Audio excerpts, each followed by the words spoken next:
Guaranteed. Visit arnoldclark.com.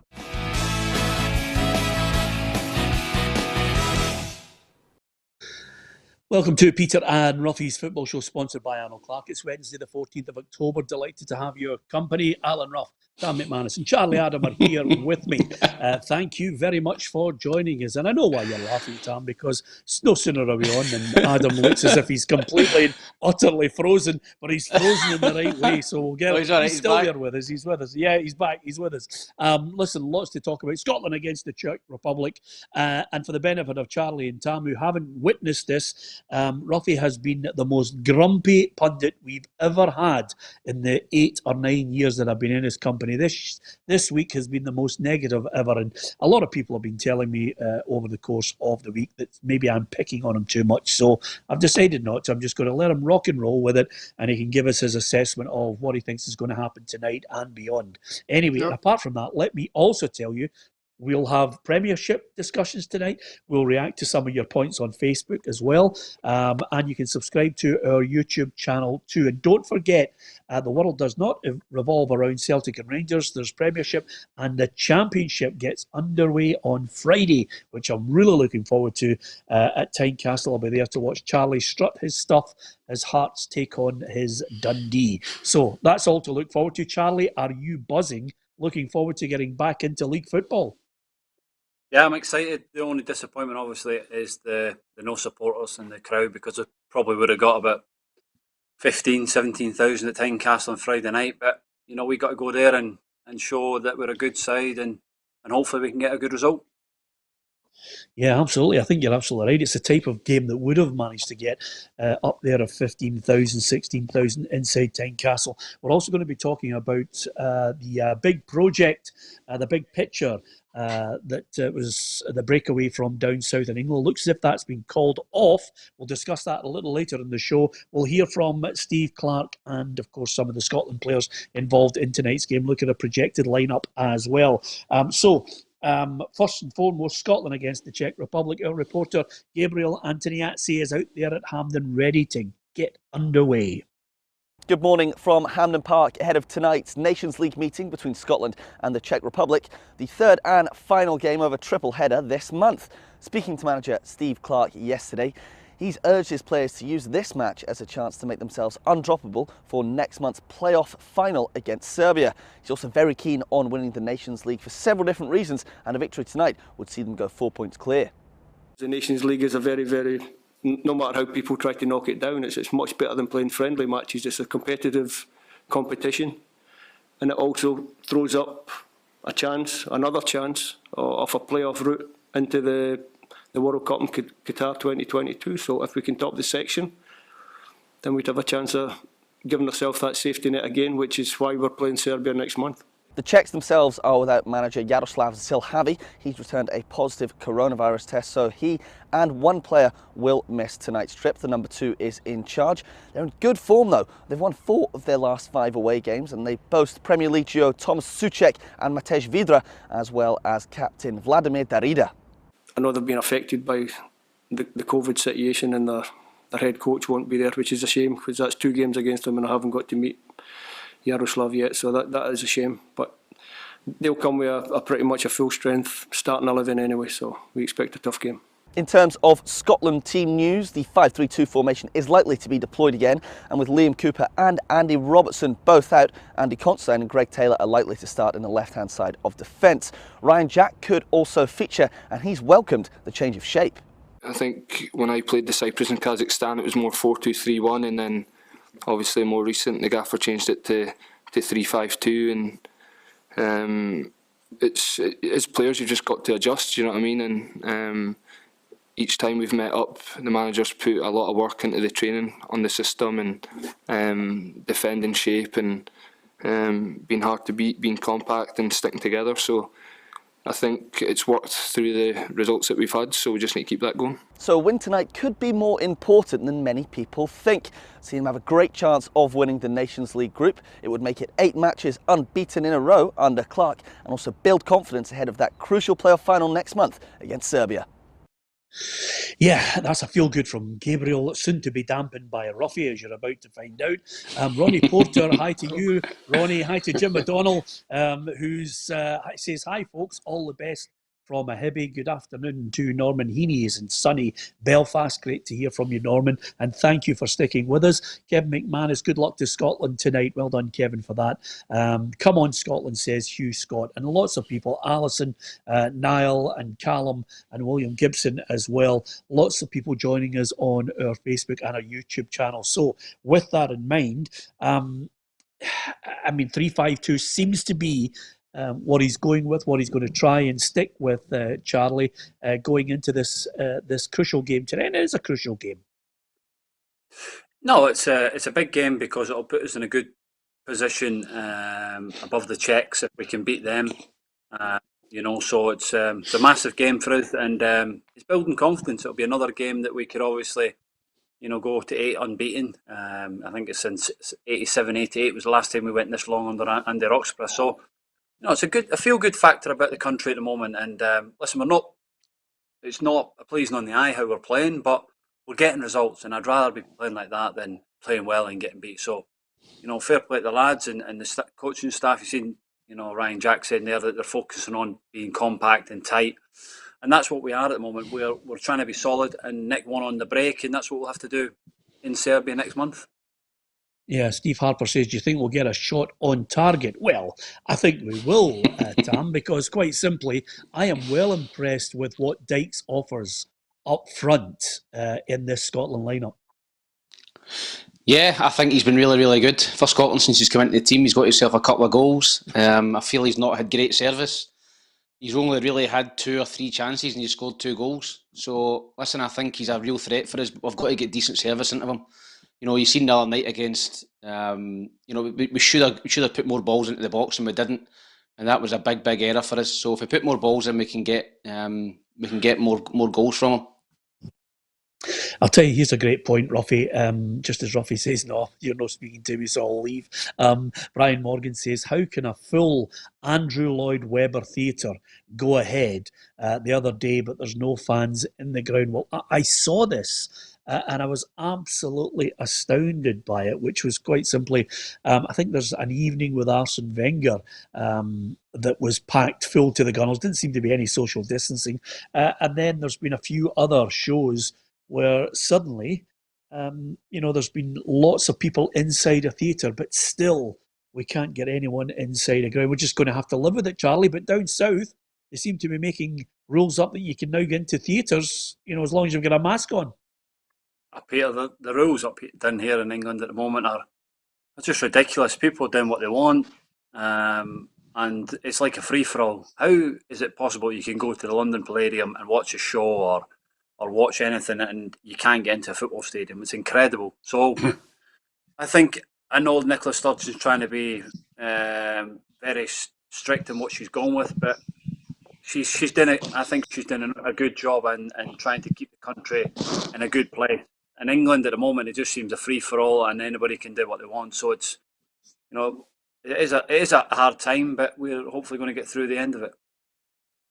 Yeah, Roughie, I looked on at some of the pictures of the packed auditorium, down south in London, and I thought to myself, football fans must be scratching their head. I've seen various other stadiums across Europe. I think the Ukraine had something like 30,000 fans in a huge stadium which holds maybe 80 or 90,000, but they still made it available for some fans. We're just in a no-win situation at the moment.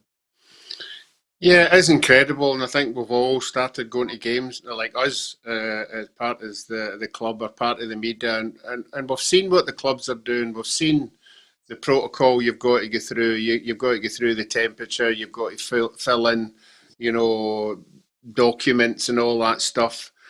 I'm sure the footballing government could get together and come up with some idea that would let more than 300 people into certain stadiums. We had the 200-300s, and I don't remember anybody saying there was a flaw in the Ross County game or the other game that was there. So it's just unfortunate the pandemic just hit another spike, and the government's got to do something about it. It's another fortnight yet. Let's hope that fortnight does something, and then maybe after that, maybe a month or two after that, we might be able to get crowds in. But we really have to do something just now to keep it at a minimum. But I don't have a problem.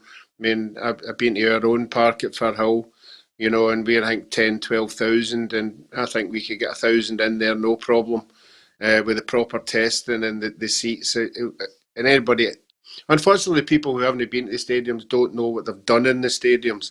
The seats are all marked at a certain area. You've got to be 5 seats a distance. You know, everything's been done, you know, and I can see why football people are scratching their heads saying why you're not allowing supporters in. But I think the reason the supporters are not getting in is basically because the spikes came again, and we can't take a chance of it hitting football anymore. Because I mean, if it gets hit in its head for another 3 or 4 months, then we really are back to square one. Roughie, would it cost you as Partick Thistle a lot of money? Like, if you bring 1,000 people in, it's going to cost you more than what you're actually going to make from the game, is it not? With stewarding and, you know, ambulance and things like that. So at the moment, because I was talking to Jim Thompson at Dundee, and he said at the moment it would cost us money if we allowed 1,000 fans in the stadium because of, you know, for health and safety and stewarding and everything like that. So it was.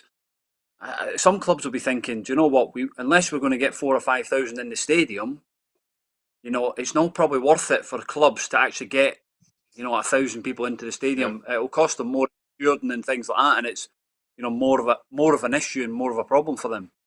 Well, it's a fair point. We haven't discussed that at board level yet, you know, but I'm sure that would be something that will come up. The nearer you get to getting people in to the grounds, it's certainly something you have to be looking at. But at the moment, now the Incup is streaming. We played Queen of the South last night, and I think there was 1,000 people paid in to see the stream from both clubs. So that's a bit of revenue coming into both clubs. So, you know, that's a start. But you're right, costs have to be looked at, you know, and it has to be the right way to do it. Well, there's no doubt the longer it goes on, the more pain a number of clubs will feel. And I still feel as if this continues, there will be clubs who will announce that they are in deep, deep trouble and will need a bailout soon. Now, this programme can go off on a tangent and go down a different route with one line. And here it is, Tam, from Stephen Kramer, who says, people can counter it any way they like. It's a class thing, and no one can deny it. Now, apart from all the political statements that are going on, it's Stephen suggesting, and I know where Stephen's coming from, and I'm not knocking him for it. You know, it's one rule for the rich, and it's one rule for the poor, and you know that's oversimplifying it. But certainly, there's a number of people who think, wait a minute, there are certain things that are going on, and football seems to be, you know, this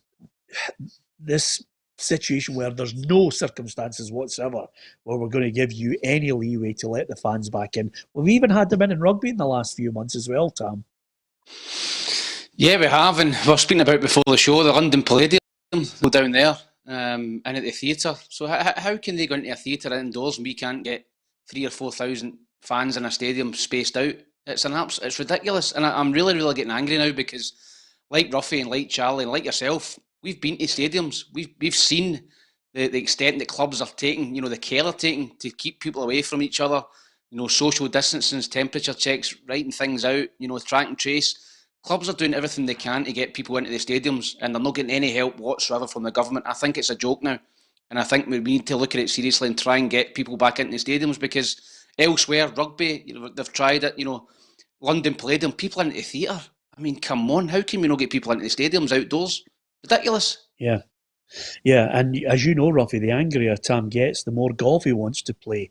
We could be taking more days off. It could be a real blow for this programme. And also, I thought there's a good line. Gary McGurn says, Peter, fox hunting, say no more.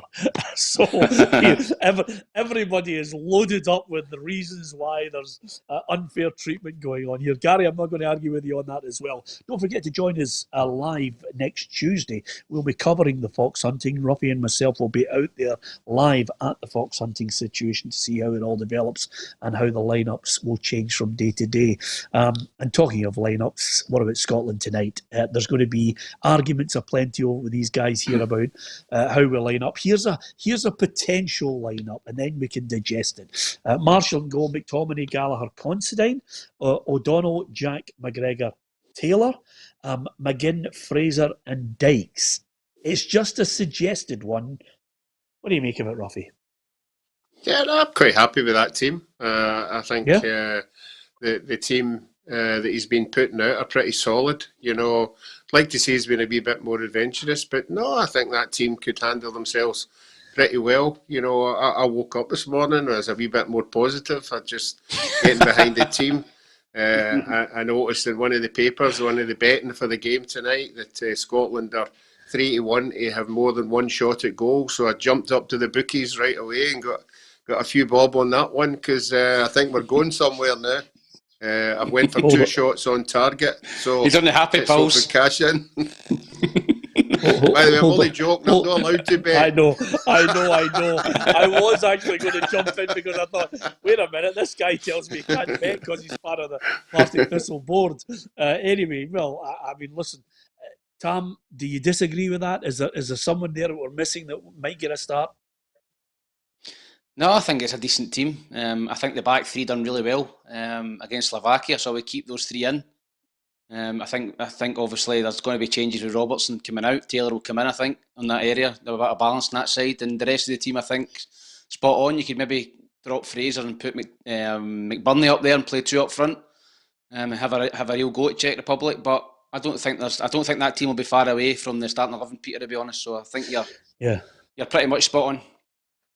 John Coote says, we've just got to go for it. Yeah, I mean, listen, we've got to go for it. I'm going to show Charlie this table in the Nations League group just to get his thoughts on what Gabriel alluded to earlier, which is, as you see the table here, we're up at the top, Charlie, with I think it's 7 points, and Czech Republic on 6. Then it's Israel, then it's Slovakia. The implications of, first of all, a cushion is good, Charlie, if we can get the win tonight.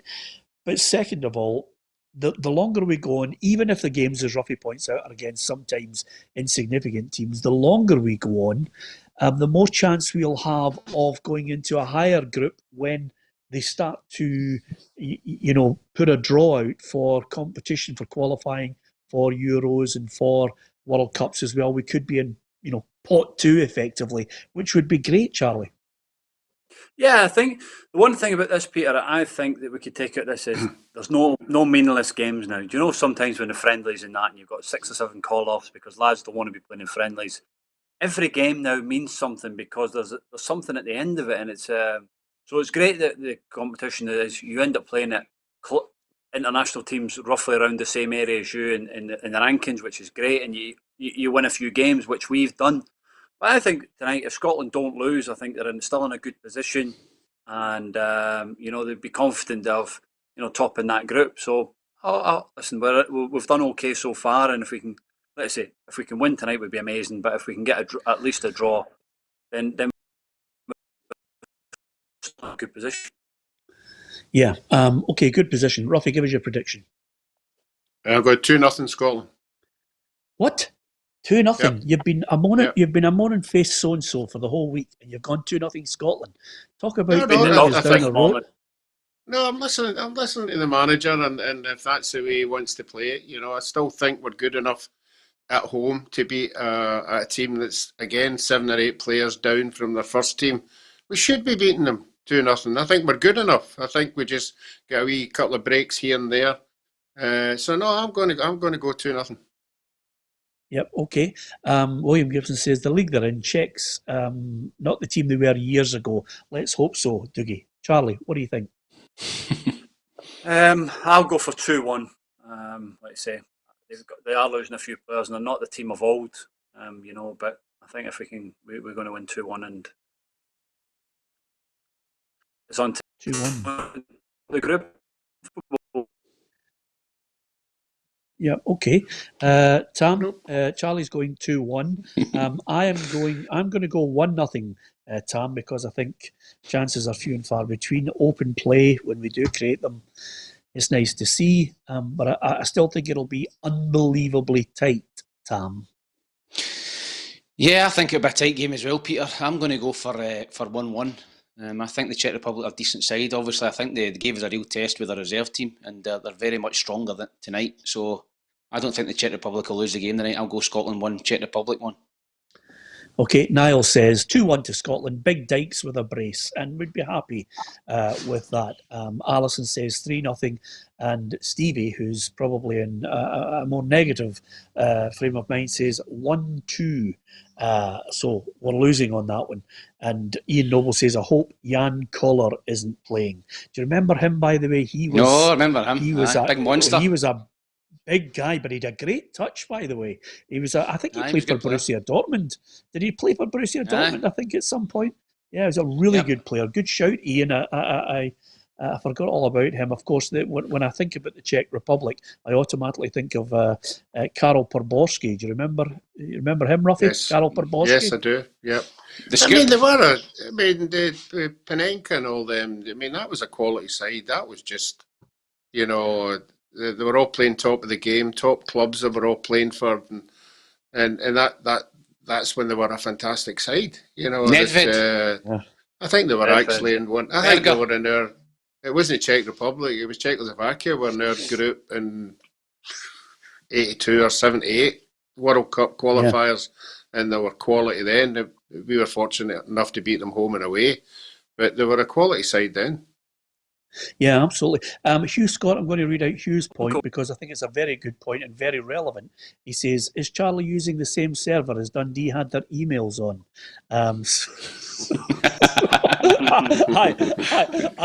I love the fact, Tam, that every football fan in Scotland has got a memory equivalent to an elephant. Oh, that'll not be forgotten, that one. That'll not be forgotten. Any skullduggery is well remembered. Anyway, I'm in the in-laws. I'm at the in-laws. Yeah, the internet. It's not great, is it? In that, although I have to say, your wife's mum and dad's house in that bubble is excellent. Looks well decorated as well. So well done there, Charlie. I always like to see a good background. Now, here's the games. Here's how it's looking tonight as far as the other fixtures. Just in case you're interested in the other Nations League games, I've tried to explain it to more than a few people of what these Nations League games are all about. One qualifying for one tournament, one for the other. Here's the fixtures tonight and what you can see. It's Scotland, Czech Republic, Finland, Ireland, Bulgaria, Wales, Norway against Northern Ireland, England, Denmark, Italy, Netherlands, and Croatia against France. Now, fingers crossed, I'll be watching Scotland, and hopefully we've all kind of been positive about it, apart from maybe a draw from Tam, but fingers crossed Scotland get the win. You can give us your predictions as well. And Hugh Scott, who's got that fabulous memory, says, of course, it was the Czechs that we played our 4-6-0 formation. Do you remember that?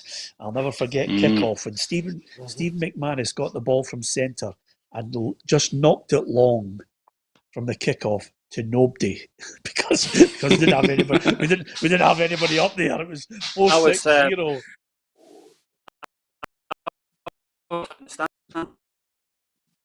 I wish Charlie would go onto his 4G because that internet is not working. Yeah. Just as he was just about to tell us, Roughie, that he played in that game. No, I think he was. I was in the stand. Did somebody not fall out big time with Craig Levine Stephen Fletcher that night? Stephen Fletcher. Who? Yeah, I think I remember that. He vowed never to play again or something like that. Yeah. Me and him were sat in the stand. Yeah, crazy. Was there that's the misconception sometimes. I think Craig's tried to set the record straight on it, Charlie, but you were there if you were in the stand. Was the sense from the manager's chat that he was not playing with a striker, or was the sense that it was a player who was further forward but he dropped back into making a really compact midfield? Yeah, I think it was James Morrison that was playing, and he won't, but also into midfield and try and make it hard for them away from home. And listen, he got crucified for it. It's he'll hold his hand up. It wasn't probably the best thing he done, but we were in a bad way at that time. Yeah, we were indeed, absolutely. I'm going to get maybe Charlie to try his old 4G in a second, Roughie, because he's sounding like Norman Collier and he's got some good stuff to say, Charlie. Always like to hear what he's got to say. Now, the other thing I was going to say to you is last night was the Betfred Cup. Shut it, Tam. The last night was the Betfred Cup. It happens, it's live. The Betfred Cup. There was a few tasty games that I was keeping my eye on. Of course, Real Madrid were playing, better known to us as Partick Thistle. I don't know if anybody got a chance to listen to the manager's after-match press conference. Zinedine Mccall. Oh, listen, he's describing a team that are playing total football, Tam. Unbelievable! I couldn't believe it. I thought Partick Thistle would win 7-0 last night. Listening to McCall with first 15 minutes, they destroyed Queen of the South and Morrow Elm, and I found out his final score was nothing each. So I don't know what game it is. Well, but Ruffy's going to put us right. All I can say Ruffy, you're going to paint the picture. You have to be there to see it. There must have been at least 27 shots on target. I know it was nothing each, but the entertainment was there. We had 2 VAR decisions that were clearly over the line through the photographer who was in line with the shots. We got a player sent off and we were still dominant. We still created chances, and I have to say, I know Ian gets carried away sometimes, but not last night. Last night, his summing up of the game was, and I think if you asked the Queen of the South boys as well, they would say that we were well on top, even with 10 men, which was good on that surface. But no, very positive. Would like to have won the game, obviously, but no, I thought he summed it up. Yeah, I love the way you said in that phrase there. I know Ian is overly positive some of the times. Ruffy, I played in a 5-a-side game with him on a regular basis, where at the end of it, he told me how good he was. So I wouldn't narrow it down, Ruffy, just to sometimes. He's absolutely magnificent at giving you his analysis on it. In the end, it didn't quite work out, Tam, for Kilmarnock. They were down a number of first-team players, and they lost 3-0 to Dunfermline, even although Alec Dyer was very positive about the effort they all put in. Yeah, I seen the Kilmarnock team last night. I think they had 5 or 6 young boys playing the team. They still had good experience in there. Chris Burke played, Mackenzie played. So they still had decent players in there, but I think obviously a big ask to play against a Dunfermline team who I think will be the dark horses this season in the Championship. I think Stevie Crawford's built a really good, young, hungry squad there. He's got some really good loan players in. Fraser Murray is a snip from Hibs. Scored 2 great goals last night. I think he'll be a really good signing. And I speak to Stevie Crawford regular. I know what he's been trying to do at Dunfermline over the last 18 months, and he's been trying to build a young, hungry team with a sprinkling of experience, and I feel as if he's got that now. And I think they'll be, along with Dundee, they'll be the 2 teams that will be up there challenging Hearts for the title. Before I go to Charlie, Peter, what? Peter, he said quite an interesting thing in that interview last night. I can't remember who was interviewing him. He said the young boys all did particularly well. You'll be hoping you get more of the senior players back again at the weekend. And he says, well, I don't know if that's going to be possible. And then he asked him, if it is the case, will you throw the 7 young boys in again? And he said no. He says he wouldn't put them through it again. So I think we might keep our eye on that one for the weekend. I think Kilmarnock might just say, we're not having it, and then see what happens. Yeah. There is a lot of players to lose, especially when it comes to points in the Premiership. So it is something we'll keep our eye on. And again, I always emphasise, there is a huge game taking place at Celtic Park at the weekend. There's also another, 5 fixtures there that we were looking at in the Premiership, because there are games and teams that involve other teams that we'll be focusing on. What are you going to say, Ruffy? Is that Celtic Rangers game not been moved down to Blackpool? No, they've managed to... No. The buses are on their way, I heard. I thought it was Blackpool. Anyway, apart from that, I'm looking there. You still think Naismith is pushing for Scotland? I mean, the Heavy's got a win last night. You think he's well on his way to forcing Steve Clarke's hand as well, Tam? Yeah, I do, Peter. I really do. I think he's playing so well at the minute. And you look at his statistics. I've seen a couple of things up on social media. He's up there with your Edwards and your Morelos's in terms of goals and shots and target and all that. So he's certainly he's certainly putting himself in the shake-up. He needs to keep scoring goals. You know, he's got Ross County away on Saturday. He's come back into the team, then Kilmarnock away. A couple of games to go before the Serbian game. He can force himself in if he scores another 3 or 4 goals. So it's up to the boy, but I think he's a really, really talented player. Yeah, Charlie, for this question, forgive me, I think I might be an old softie, but Colin Moyes says it was another win for Hearts, a reserve team playing, but Whiten is on fire. Now, when I was watching Craig Whiten at Dundee, Charlie, he was 16. They had to play him in the team. I thought he was going to be a superstar. Injuries have curtailed him. He's worked on his physique as well. He's worked hard, the boy. And I think second time around, maybe he could do something at Hearts. I'd love to see it for him. Yeah, I know the few of the lads still keep in contact with him, and I think his biggest doubt is that doesn't score, he won't play because of Boyce, and that's his doubt. It's in his own mind. Is he going to play Friday night? Probably the hat-trick might keep him in the team, but Boyce will come back from international break. Naismith, we don't know, will he be injured? Because he come off it the other day in 45 minutes. You'll probably know tomorrow more than me if he tells you. So listen, they've got a few good players that we need to be wary of. We got a game plan that we started yesterday, and we're ready to go, and we'll accept the challenge. It's a good challenge for us, opening day of probably the favourites for the league. And it's like Tam said, it's not just about us two. There's 4 or 5 teams in this league that are going to spring a few surprises, and it's an exciting league to be part of this season. Yep, and of course I'll be there, Tam. I'm going to be at Tynecastle watching Hearts against Dundee to see. Well, sat beside Budge. I'm going to turn around to Anne and I'll say, Anne, hang fire. Second. Wait. I'm going to say to Anne, wait till you see Charlie's first 40-yard diagonal. It's 5-1 at the bookies. It's inside the first 10 minutes. So I've got a tenner on it because I am allowed to bet.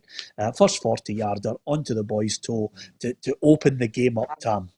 That's all we're waiting on from Charlie Adam. And here's John Bow, who's sent us a message. He says, and this is why I love this programme, because you can actually get the reaction from the guys on it. Charlie Adam, do you still go to Magaluf in the summer? I was on your plane in June 2007. It's been a long time since you were in Magaluf, Charlie. Those days are gone. Yeah, no, the days are gone. Yes, there's not many times I've been to Magaluf, but listen, it was a good place to go, and let's say the usual suspects, Dick Campbell and all that, they were there. That's their favourite haunt, isn't it? But no, I think it was the place to be when you were younger, wasn't it? Oh, absolutely it was. And now, Charlie, it's Butlins with the kids to try and keep them all occupied. It's as simple as that. Or the go-karting, if you are myself involved in that. Listen, apart from anything else, Scotland, Czech Republic, fingers crossed they win. All roads at the weekend lead to some big games in the Scottish Premiership, none more so than at Celtic Park, Celtic against Rangers. Lots of little stories around this. We'll get your thoughts on it, guys, as well. We're obviously going to get Charlie's prediction on it because Charlie won't be on Friday night's show because he's obviously playing for Dundee in that match against Hearts. But interesting, here's a statement from Olivier Ncham on Odsonne Edouard. He says, I think these things are always a shock, but I spoke with Odsonne and he's doing okay. He's feeling good and recovering well. He's keeping active every day and the club and the French football organisation have handled it well. I hope he's going to be fine soon. His health is the most important thing and I think everyone understands that. We've had some guys ruled out and then you're sitting at home biting your nails hoping that nothing else happens. Now, this was a quote from Olivier Ncham. He's back in the Friday. Does he throw him in, Tam, and take a chance with him in the big game on Saturday in the 12:30 kickoff? Yes, for me, Peter. I know he's not been in great form, but we've spoke about it many times in this show. He's a big game player. He's been the scourge of Rangers many times. Who can forget his wonderful goal with 10 men to win the game at Ibrox? He cut inside and put in the top corner. He scored many goals, against Rangers, and I think that Neil Lennon will play him. I just think there's doubts over the rest of them. Ajetti's obviously coming back from injury. Griffiths is still not. I don't think he's fit enough to start the game. And Klamala, I don't think he would start him in an Old Firm game. So I think if Edouard's fit, he comes back in on Friday, trains well, then I think he'll start him. I think he'll play, and he'll maybe get an hour out of him, 70 minutes, see how he goes. But I would definitely play him. I think the Celtic fans would want him in the team, to be honest. it's not unusual to do that sort of thing. Charlie, do you see it happening? Yeah, I've seen lads down in England turning up Saturday morning and being, turning up at pre-match and playing because of missed flights or something like that. But I think Neil Lennon will throw him in. And Cham is a player that could cause Rangers problem. He's good technically. So no, I wouldn't be surprised to see him go in the team. But I fancy Rangers this strongly this Old Firm game. I think Rangers have got the nous of Celtic at the moment away from home at Parkhead. They'll sit in and counter attack, and I think they can. I think they can win this comfortable. Well, strangely enough, this game going into it, Charlie, is whereas before I've looked at the Rangers side and I've looked at their bench and I don't think it's strong enough. I look at this side now and the way they're playing and the fact that they're not conceding too many goals, and they've got different areas of the field where they can punish Celtic. I mean, Jordan Jones is champing at the bit to play. You've got Morelos, who was involved in Colombia, getting an all-important international draw there. So he came on as a sub for Colombia and helped them get a 2-2 draw. So there are players there that can do something in the game. I think this is probably the most confident Rangers fans have felt because they've got enough in the armoury. Absolutely, and I think that Rangers will be trying to target Taylor and Ayer. I think Ayer's been all over the place really this season because he wants out and his heads all every player. There's one or two little bit of grumblings I'm hearing and at Celtic as well, as the lads wanted to go away in this last window to try and get out. Beaton causing a little bit of an issue, so it's strange times. But listen, Celtic they're a good side. They've got a good manager that been here before. They've got good experience in Brown, McGregor. People like that will get them through the game. But I just think if Rangers target that left side of Celtic, they'll get great opportunities between Ayer and Taylor. Well, it's an interesting point that Charlie makes, Roughie, because I don't think Taylor will play. I think he'll throw Laxalt straight into the starting lineup. Well, he's been raving about the boy, and obviously the boys at the time to settle in. He'll have been watching him during training, and he'll decide.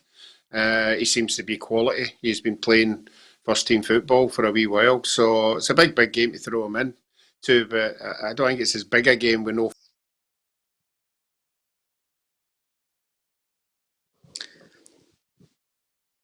Tam? Peter, no, listen, talking about Laxalt, I spoke to Scott Brown the other day and he's been training with them. The word that coming out of Celtic Park is he's been exceptional in training. He's fit as a flea, so I absolutely agree with you. I think Laxalt will play. He's got to play. I think he'll play left back, maybe in a 4 or a 3. He'll play left wing back, so I think Laxalt's been really impressing them in training, so I think he'll go straight in. I have my doubts, Tam. I mean, about the one thing that Rangers will get in this game, and it goes back to what Charlie was saying, is they will get chances because the back three, if anything, definitely give teams chances, because I still don't think they've got it right. I think Duffy's taking a wee bit of time to settle in. I'm not saying that he's in any way poor. He's been good in games, but he's been a little bit dodgy with some of the passing. But Duffy will solidify things. But the other two, I'm not so sure. I think I agree with Charlie. I think Ayer possibly thinks he's Virgil van Dijk, but he's probably his long lost brother. Yeah, I think, listen, I agree with Charlie. I think Rangers will get into this game and be really, really confident. I think the supporters are confident. A lot of my friends are Rangers fans. They're really, really confident going into the game, and probably the most confident they've ever been going into an Old Firm game for a long, long time. So, it's maybe a little bit of overconfidence. I don't think it's easy to go to Celtic Park and win the game. I think that Rangers will, I think they will sit in to an extent, but Rangers will go and attack Celtic. And I think it'll be one of the only teams this season that Celtic have come up against that are actually going to come and attack them. So I think it'll open up for Celtic as well. Celtic going to playing against Rangers at home. Rangers are not going to sit in for 90 minutes and play 4-5-1. They're going to come and attack. They're going to commit players forward. And I think there'll be opportunities for Celtic as well. So listen, I don't think this game's going to be a 0-0, Peter. Definitely not. I think there's going to be goals in it, and it just depends if how many players Celtic have got available. Because listen, there's a long way to go from now until Saturday. There could be players missing, even with Rangers, with the COVID situation. So it all depends on how strong both teams are on the day. Yeah, I'm not laughing at you, Tam. I'm laughing with you because when you said there's bound to be goals, it's a stonewall certainty there'll be goals, Roughie. And the reason why there'll be goals, Roughie, is because both teams have centre halves, in my book, who are blatantly overrated. I don't care how much tosh some of the written journalists are writing about some players. I mean, I've never read so much crap in all my life about some of the centre halves. Overrated in both sides. That's why, I look at the way Steven Gerrard's managed to get them, not conceding goals. But centre halves, honestly, I think both of them will concede goals.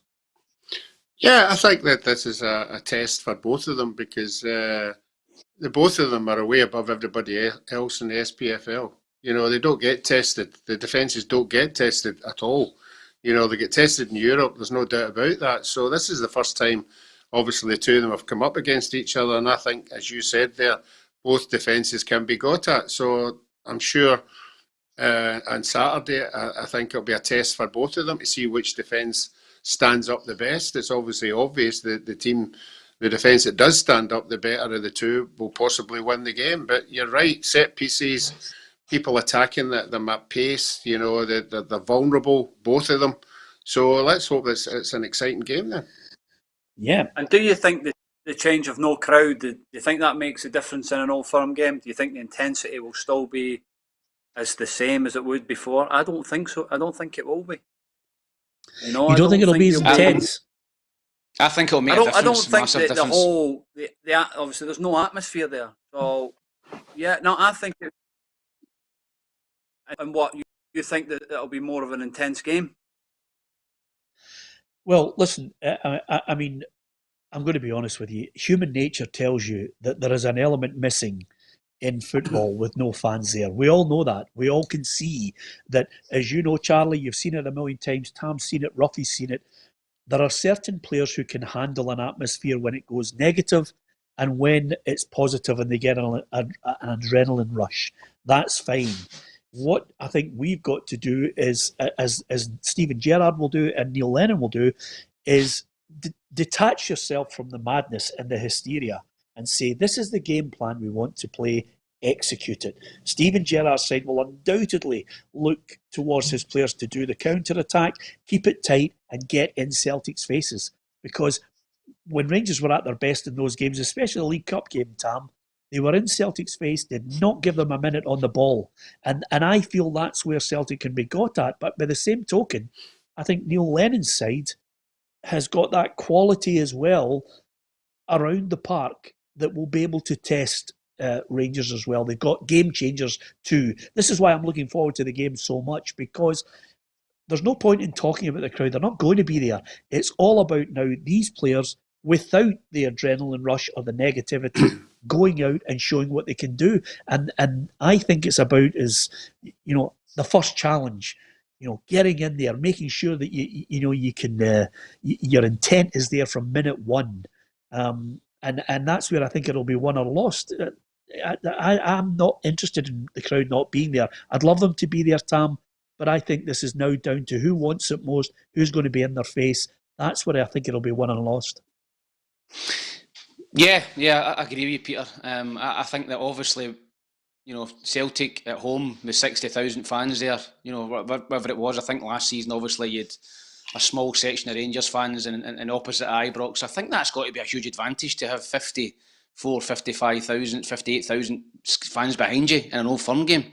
So I think that levels it off. I think it gives Rangers a little bit of an edge, and vice versa when Celtic go to Ibrox. No, because it can be easy, and I've not played. I wasn't lucky enough to play in an Old Firm game, but it can be easy to go away from home, and get a result in an Old Firm game, regardless of the form you're in or whatever. With that sort of atmosphere, intimidating. So I think it's just it's an open game. The best team wins on the day. I think there's going to be chances for both teams, Charlie, because you look at Frimpong, if he plays, he's going to bomb forward. Tavernier bombs forward. Barisic bombs forward.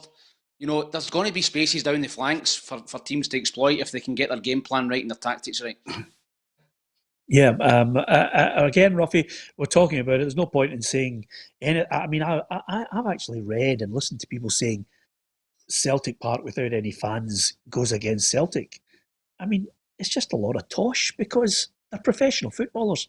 You go and play the game plan that the manager sets out, and if Steven Gerrard's got a better game plan on the day, fine. If there's I look at the benches, who's got the strongest bench, who's got the biggest game changers, who is going to put that tackle in and then drive every other player around them on. That's what will win this game, and I think there'll be goals. If it ends up 0-0, Roughie, I will be gobsmacked. I think I might take all the boys down to Blackpool. No, I think that's what's going to make it interesting, and I think it's going to make it even more interesting when we see the team lines. I think the team lines are important. We're all having our say who's going to be playing here, who's going to be playing there. It'd be interesting to get the final 11 in both sets, and then you'd maybe have a better idea of what you think the result's going to be, because anything can happen between now and Saturday. But Charlie's right, Rangers have got the bit between the teeth. You know, they do look good, they look comfortable. But again, you know, they're looking comfortable against St Johnstone and Kilmarnock and all the other teams. Celtic are a different proposition. They've got better players. So they'll be saying the same as well. You know, that if we turn up on the day, and it's always the same, if the big players turn up on the day, they generally win the game. The big time players who can go into these games and produce something special, you know, generally win it for them. And for me, that's what it's going to be at the weekend, is what big-time players turn up on the day. Yeah. McGregor or McLaughlin, Charlie, in goal? McGregor all day. Yeah. I think he is, unless somebody's about to correct me, I think he's one of the best goalkeepers in Scotland. I think he's definitely the best goalkeeper at Ibrox. I don't think there's any doubt about that. There's seemed to be some kind of dilemma about who he's going to select. He's come back from Hull in an incredible rhythm. He's probably come back a better goalie than he was before he left.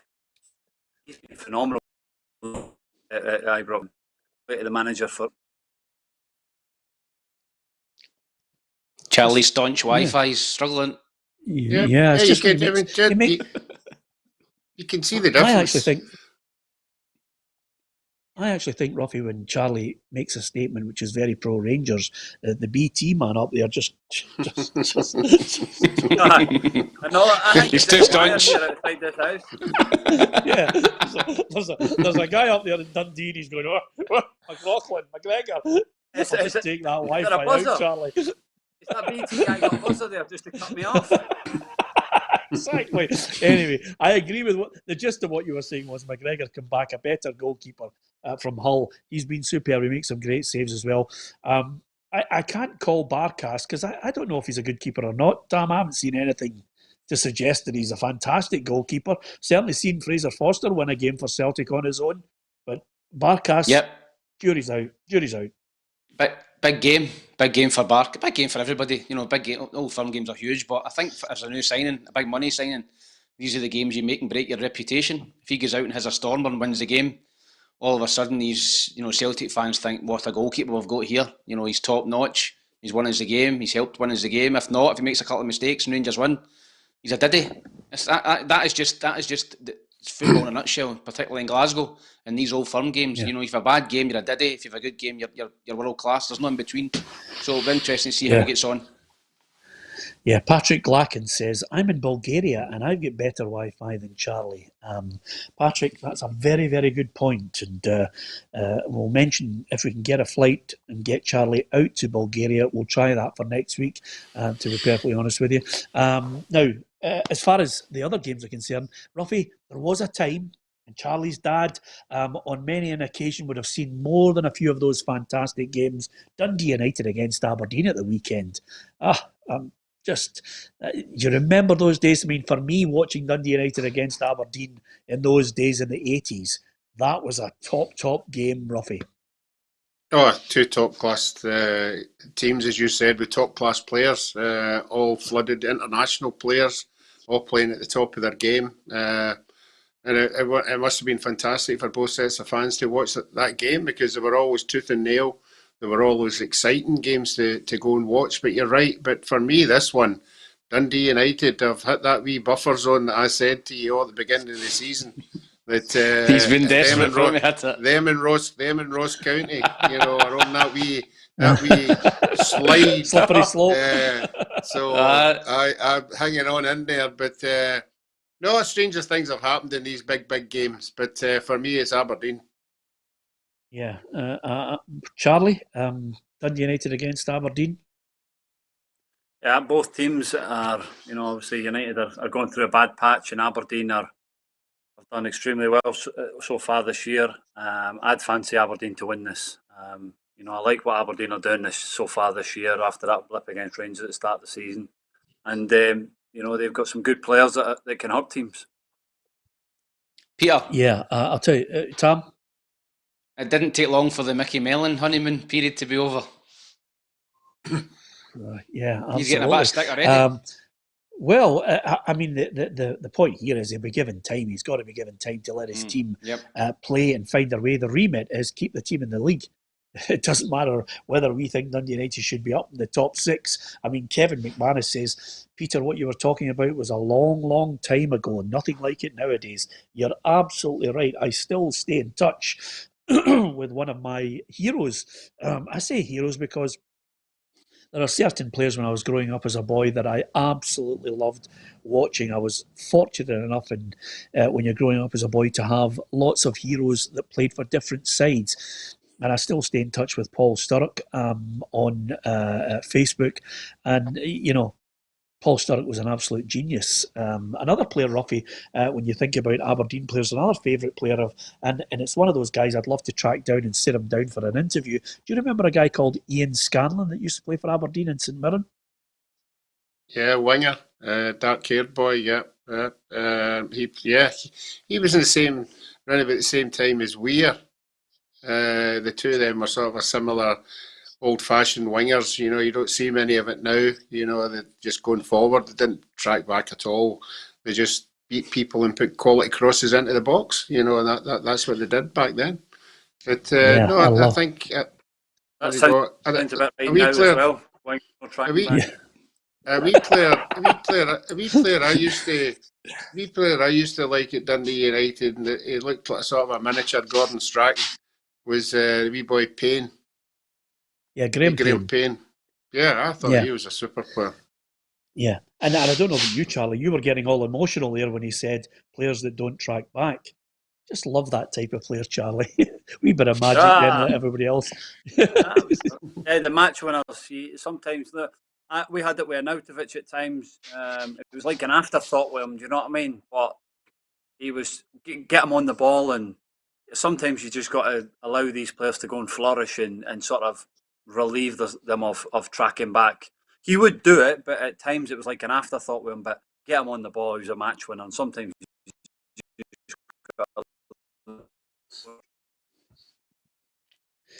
Yeah, I agree with you there, Charlie, on Arnautovic. It was absolutely, I mean, he was outrageous. The other thing I was going to say to you guys, just before we go, a couple of things that I want to highlight to everybody. The build-up, good luck to Scotland tonight, the build-up to the Old Firm game as well. But let's not forget Hamilton against St Johnstone, Livingston Kilmarnock, Ross County take on Hibs.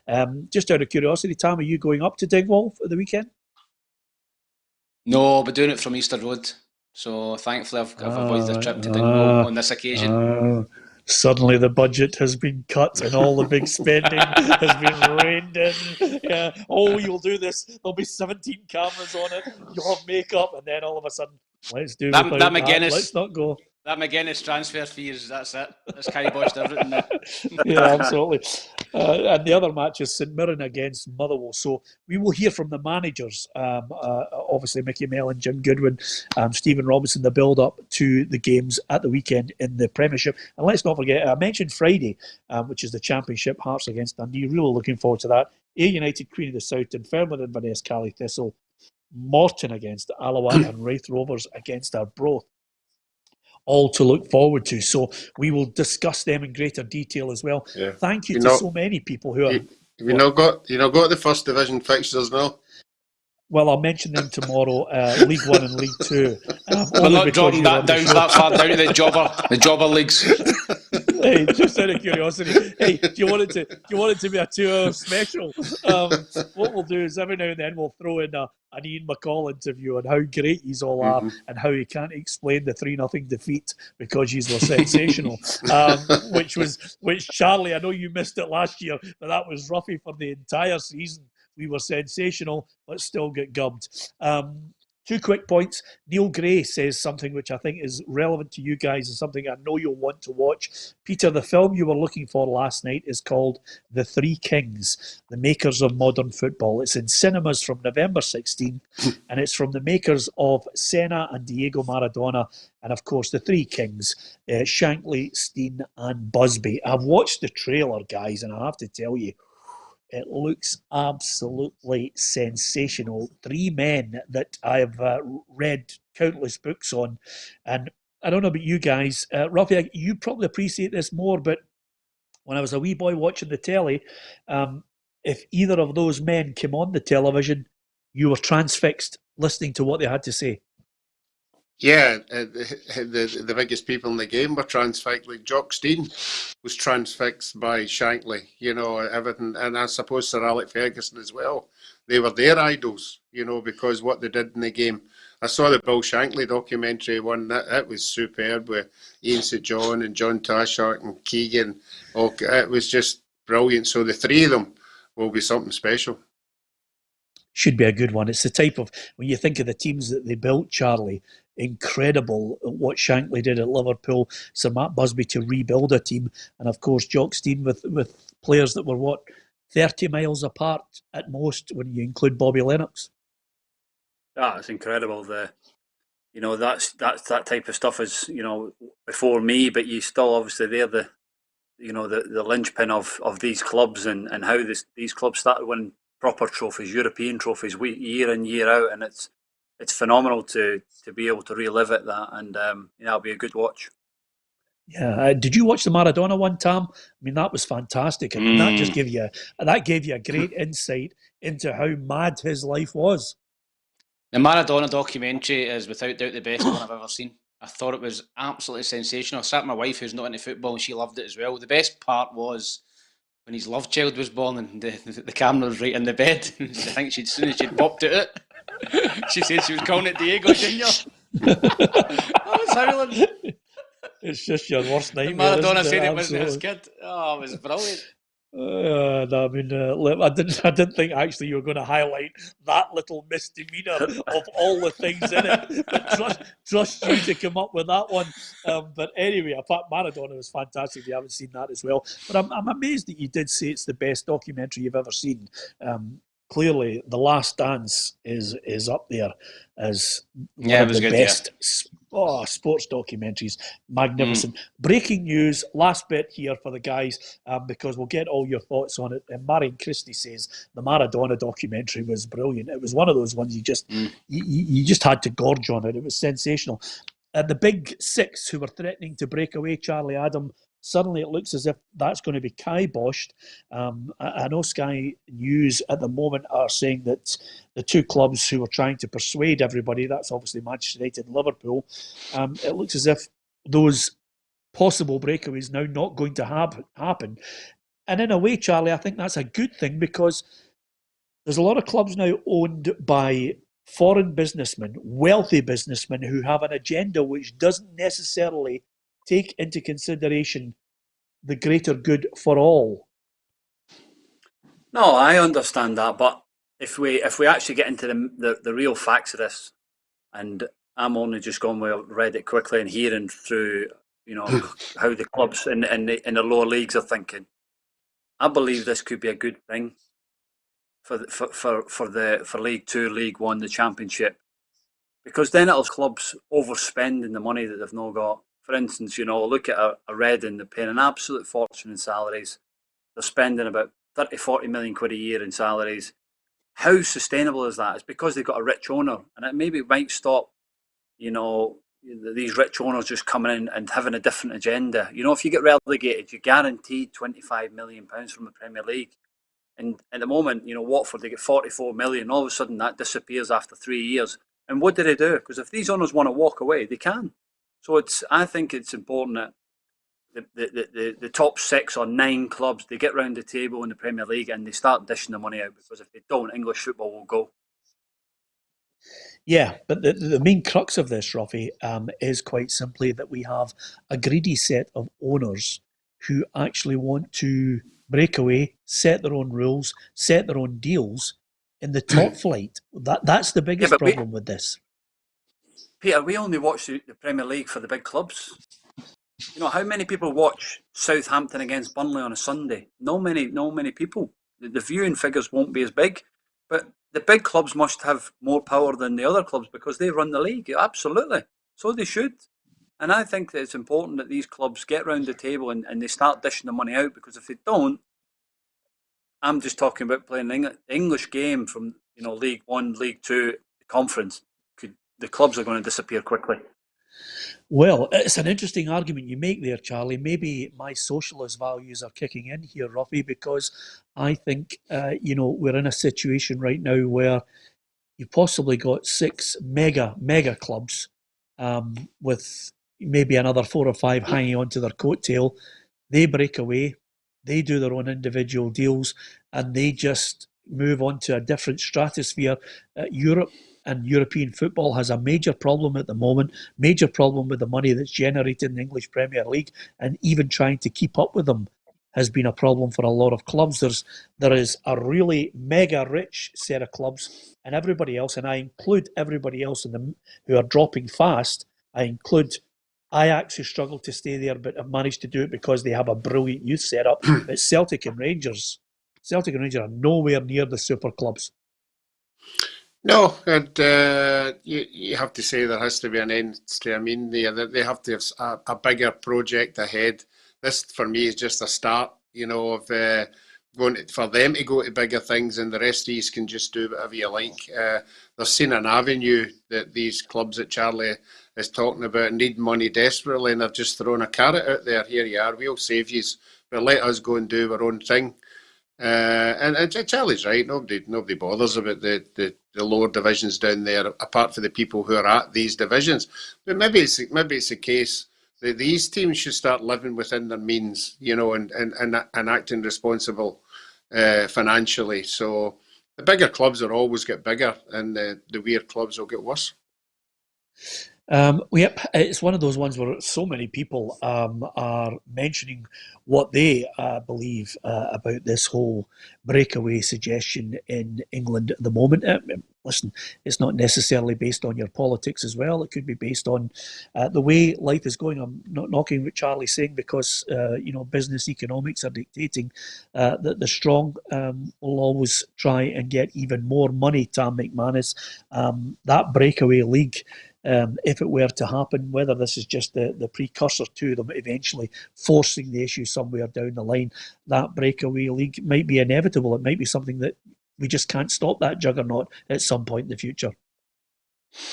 Yeah, I think it'll happen, Peter. I think the top clubs will break away. Your Bayern Munich, your Barcelona's, Man United's, Liverpool. I think they will. And I think there might be some sort of Atlantic League or league with Scottish teams, Belgian teams, your Dutch teams. I think they'll be a second tier. I think you'll have a top tier, maybe a second tier and a third tier. I think that will happen. And I think, as Roughie just said there, I think this is just the start yet. They've seen an opportunity now to try and just build and grow towards that.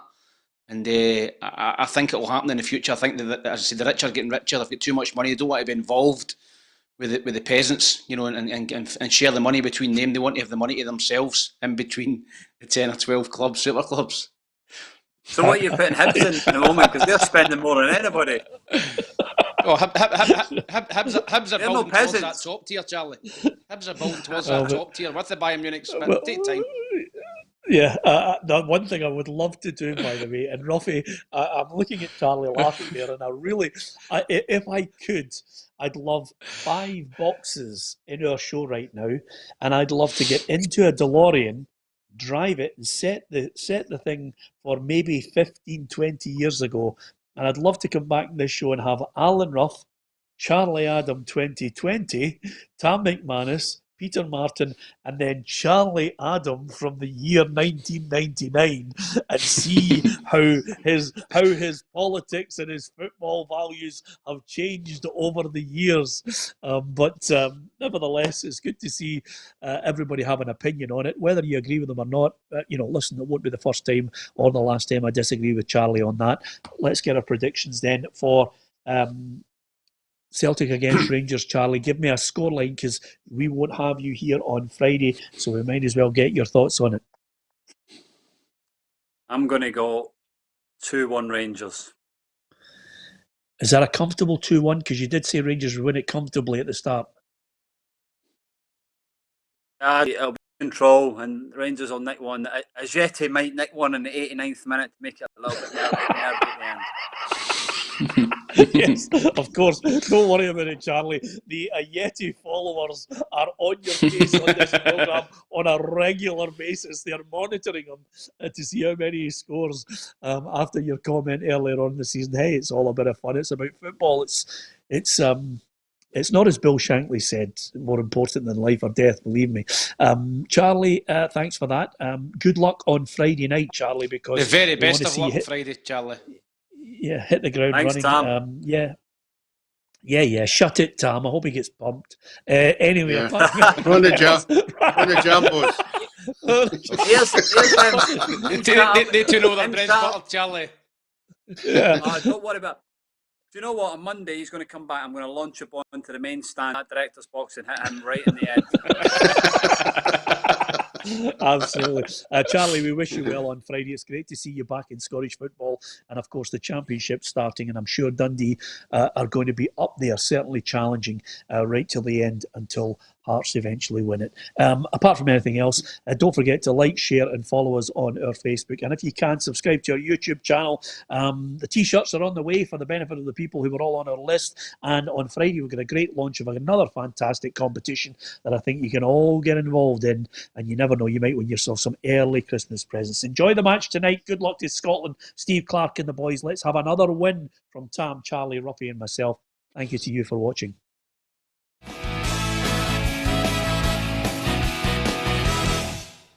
Expect the best used car deals guaranteed. Visit arnoldclark.com.